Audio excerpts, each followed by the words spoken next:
Hey guys, Daniel here. Today I want to talk to you about the coronavirus and the stock market. And are we actually heading towards a stock market crash? As many of you have probably seen, the market has been plummeting due to the widespreading of the virus, which created uncertainty and panic among businesses, industries, and other type of people. So now that the stock market has dropped significantly, should you be concerned about your investments and what course of action you should take coming up?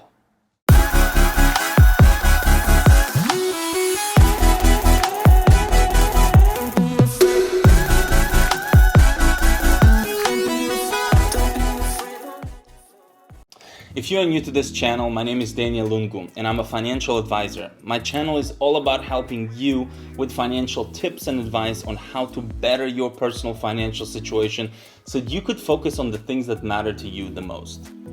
So, without waiting too long, let's dive straight into where our economy is heading, what you should do if you are already in the market, and finally, what are the opportunities that are currently presented if you have been waiting on the sidelines to enter the stock market.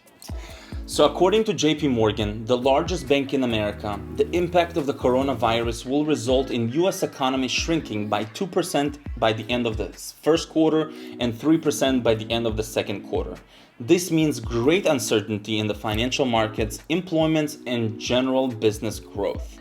This also means that if you are already an investor in the market, expect to continue seeing great volatility and potential drop in current stock prices. However, this does not mean by any chance that you should sell your portfolio and move it to cash. Remember that losses are only realized if you sell your position during a downsizing market.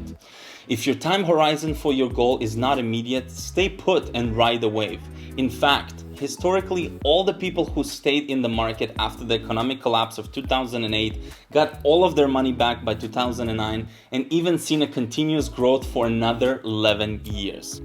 Don't let emotion take over. Remember that a lot of companies that you might have invested in only saw paper loss and did not actually lose value as a company. Ask yourself, why did I invest in these companies in the first place? Now, if you have been sitting on the sidelines, always wanting to invest in the stock market, but felt like you have missed the opportunity of 2008 and felt markets were too high to get into, well, now is your chance as markets went backwards in pricing to the same pricing we have seen nearly 4 years ago. So if you have cash in reserve and you want to get started but not sure how, here are some of the things you should consider first.